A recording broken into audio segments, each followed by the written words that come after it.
Salut à tous, alors une nouvelle vidéo. Aujourd'hui je vais répondre à la question de Damien Falezo qui me demande comment faire grossir un genévrier.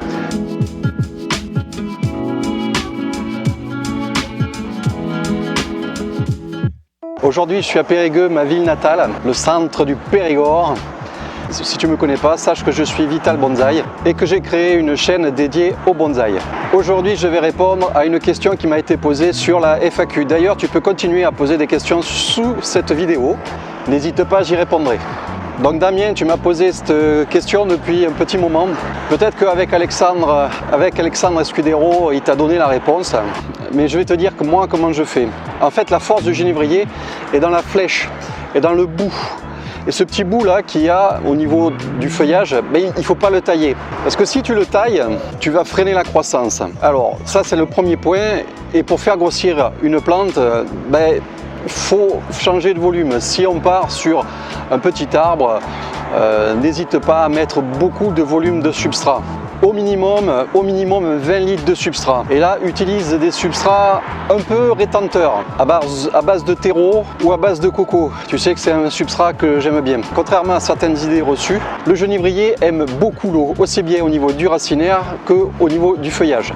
Alors au niveau du racinaire, il va falloir que tu fasses attention d'utiliser des substrats quand même drainants. Donc après au niveau de la fertilisation, il faut utiliser une fertilisation assez poussée. N'hésite pas à utiliser engrais organique et engrais chimique.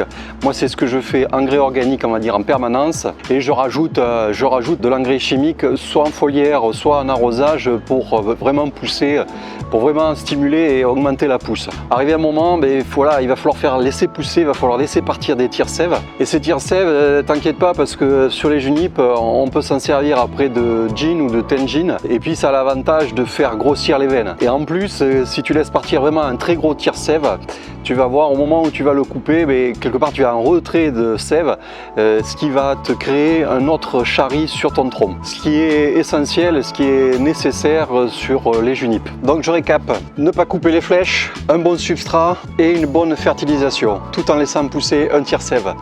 Écoute, j'espère que cette vidéo t'a plu. Et puis je te dis à demain pour une prochaine réponse à une question qui m'a été posée sur la FAQ. Ciao!